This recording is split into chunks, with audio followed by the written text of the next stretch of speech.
Not until we are lost do we begin to understand ourselves. Those words were written by Henry David Thoreau. Have you ever been lost in the wilderness or in the wilds of your own life? The Quaker theologian Parker Palmer has experienced both. Here is his story. A couple of years ago, he writes, I got lost hiking alone on a poorly marked mountain trail at Ghost Ranch in New Mexico, where I was on retreat. It was starting to get dark, and I panicked and began to run. Just the right thing to do when you have no idea where you're going, don't you think? Then I remembered the wisdom in this poem, Lost, and I stood still and listened. I could not tell you what I was listening to, except that it was something both in me and around me. After 5 minutes, as my fear subsided, that something told me to turn around and walk slowly back up the mountain, looking to the left as I climbed. That's how I found the trail I had missed in my fearful sprint. For me, that story and this poem have all kinds of implications for those times when I am inwardly lost. I will simply say with the poet, stand still. The forest knows where you are. You must let it find you. I remember how it felt at the beginning of quarantine last spring. Remember that? For me, it felt like I had been racing through my life, trying to outpace the sunset, and it took a pandemic to stop me in my tracks. As we near the 1-year mark of staying quarantined and staying home, I wanted to explore a worship series about life design, on how we can be lost in our own life and how we can find our way back to the path of clarity and purpose. Because after a year, we are now, as the writer Rebecca Solnit would say, rich in lostness. I have noticed how many of you have spent time in wilderness and are now being found, or finding yourselves, as they say. So we are coming up on 1 year of disruption, the great disruption. Almost a year ago, all the regular routines and habits we have built over our lives were suddenly disrupted, changed, or stopped altogether. Many of us have lost someone in our lives this year, or we have become lost ourselves, in a sense. Some of you have lost jobs or retired early. You have changed careers or entered a time of career discernment. Some of you have moved across the country or across the city. Some of you have ended marriages. Others have started new relationships in this year. And after a year of this, we worry the sun will set before we find our way to a fulfilling and meaningful life.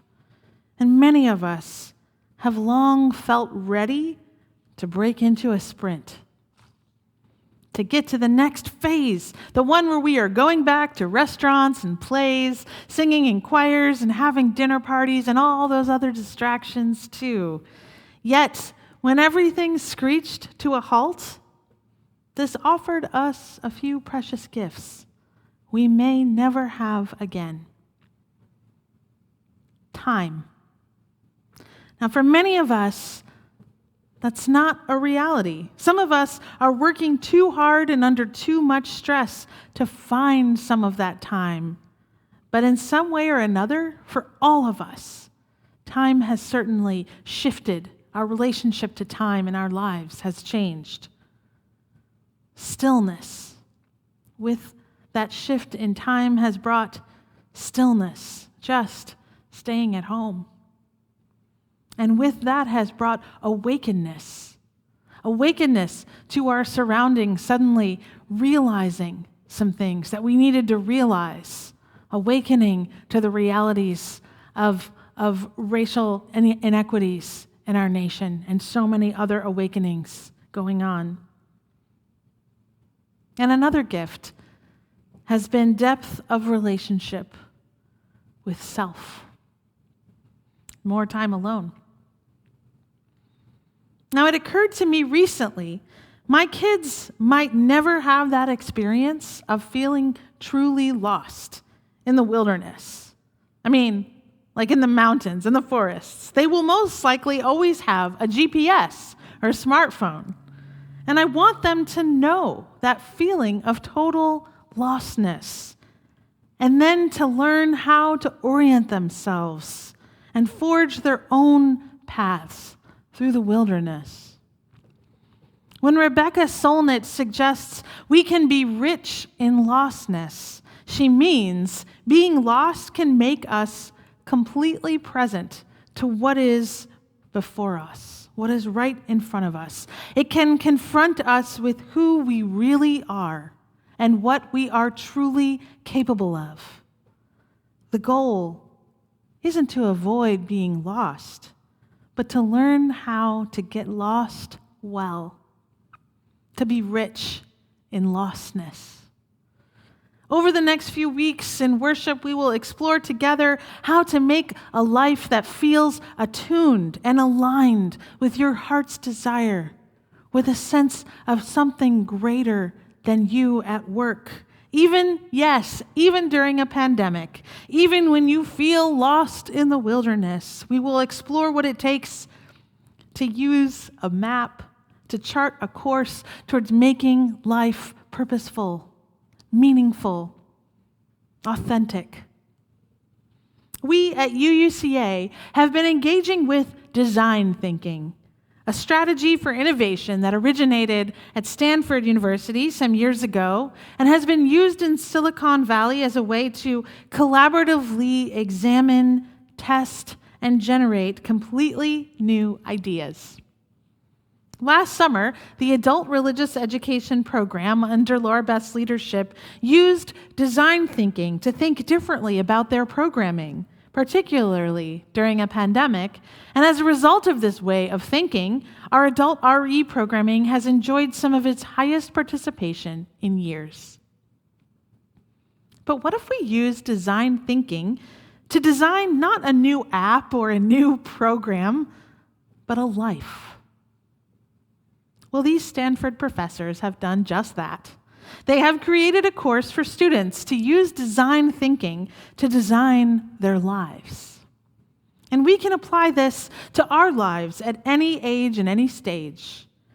The social scientists Bill Burnett and Dale Evans, in their 2016 book, Designing Your Life, suggest that first, before we get to truly designing a life, we have to address some of the major barriers, the myths that we tell ourselves when it's time to make a decision or make a change. First is the misconception that we all have just one path to follow or one single life passion.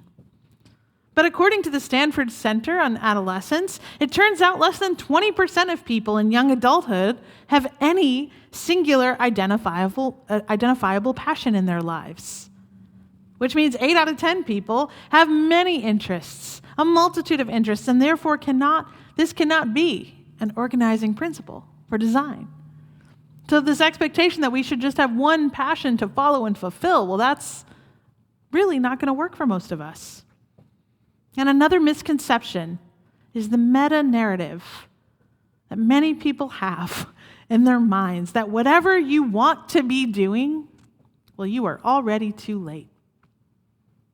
I wonder if that's a narrative you've had in your head. That whatever it is you want to be doing, it's already too late for that. The truth is, people are forming their lives more fluidly than ever with dynamic relationships, having children at different times in their lives, starting new careers and jobs. And in life design, we never should on anyone. You are where you are. There is always time to make a change, always possibility. There are other cliches that are unhelpful when you think about designing a life.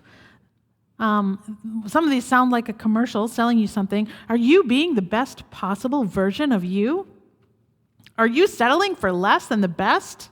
I mean, this implies that life is linear, right? And that there is a best at all. The unattainable best is the enemy of all the available betters. There are so many versions of you that can take shape. There is no best. There is no best version of the self, and life is not linear in this way. So, if we are able to exercise these demons of misconceptions, those barriers that keep us from truly engaging in free search for meaning in our lives, then let us consider the organizing ideas of designing a life. And these are just some of the organizing ideas. We'll be exploring all of this over the next few weeks. The first organizing idea of life design is connecting the dots of your life, making a coherent story of things that may seem unrelated. So there's who you are, there's what you believe, and there's what you do in the world. How can you make all of these three things one coherent story? Which is to say, if your issue is about work or careers, maybe ask yourself, what is work for? What is work for? And then ask yourself, why am I here? And if you can connect those answers in a coherent way, well, then you can experience your life as meaningful. You can create purpose out of that. Another organizing principle of life design is to ask the question, how many lives are you? In design thinking, they have a rule of 3, so as not to get overwhelmed. They just love the number 3. So they invite you to imagine, to choose 3 different lives for yourself. And they offer a rubric for how to choose as well.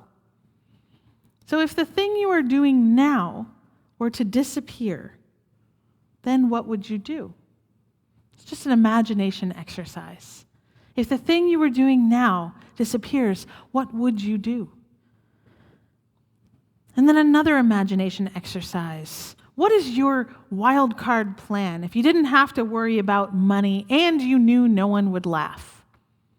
We have a member of our congregation who is living their wild card plan right now, who has made a decision, a change in their life, just answering the question, what if you didn't have to worry about money and you knew no one would laugh?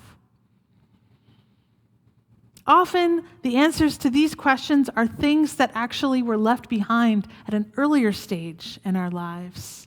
Some memory we have of another time when we felt that sense of attunement and authenticity. We felt at ease and comfortable in our lives. And finally, how do you choose well? How do you know what you know? That question that Reverend Natalie Perkins was wrestling with last week. How do you know what you know? How do you bring what's inside out? As you narrow down choices, you'll have a gut feeling. So these Stanford scientists talk a lot about this gut feeling. You cannot choose well if you choose only from your rational mind. Dan Goleman says the choosing part of your brain is way down in your base brain. It's the basal ganglia that summarizes emotional decisions for you. The only problem is it's so early in the brain that it doesn't communicate with the prefrontal cortex, which is the part of the brain that talks. It's connected instead to the GI tract and the limbic system. It is felt. I will never forget the experience of choosing to leave my beloved home of Asheville, North Carolina, where I had lived over 10 years and owned a home and a dog and moved to, had a husband, and moved to New York City. When I got the call that I was being offered the job in New York, I was on vacation, which soon became pretty much staying holed up in our vacation rental, racked with nervous indecision. Every time I imagined myself saying yes to New York, my brain would break out into song. Maybe it was Sinatra's New York, New York, or Alicia Keys and Jay-Z's Empire State of Mind. But my stomach would rebel. I would become seriously ill when I really tried to imagine it. And so I told my potential new boss that I could not accept the position until my body would allow me to do so. And the nausea didn't really subside until I came up with, finally, another, more workable plan that didn't involve me uprooting my life in 2 months' time. I negotiated for a full year before moving to New York, and this made all the difference. How did I know? My stomach settled, and I knew it was the right path. And finally, design thinking invites you, once you have made your choice, to let go of all the roads not taken and move on. Now, this design thinking works for social scientists and programmers in Silicon Valley, and in some ways, it can help us. But I also find myself taking this learning and returning again to Parker Palmer's tradition of Quakerism and letting the Spirit within us lead us as we listen to that still small voice. 2020 has been a reckoning year for many institutions, including my alma mater, a small Quaker liberal arts school in North Carolina called Guilford College. Already struggling financially and struggling with mission, 2020 nearly brought Guilford College to the brink of collapse. Throughout the process of this last year, negotiating resignations with the president and now the interim president, they have spoken. They on the board and all the leaders have spoken about seeking the light as they discern a path forward. So what does this mean in the Quaker sense? I will share one of my favorite excerpts from Thomas Kelly's A Testament of Devotion.